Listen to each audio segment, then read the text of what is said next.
এটা দেখার পর আল্লাহ তাআলার ক্ষমতা কিংবা আপনি আল্লাহ তাআলার কাছে কতটা নগণ্য কিছুটা হলেও বুঝতে পারবেন।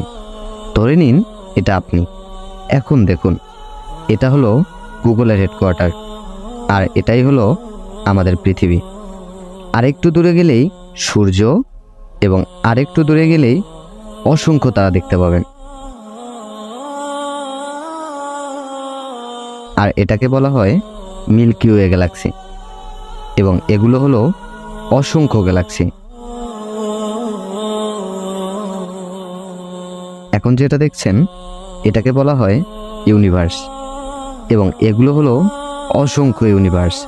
আপনি জানলে অবাক হবেন যে মানুষের পক্ষে এতটুকুই জানা সম্ভব হয়েছে। এরপর কি রয়েছে তা আল্লাহ তাআলা ব্যতীত কেউই জানে না। এবার বুঝলেন তো আল্লাহ তাআলার ক্ষমতা কিংবা আপনি কতটা নগণ্য।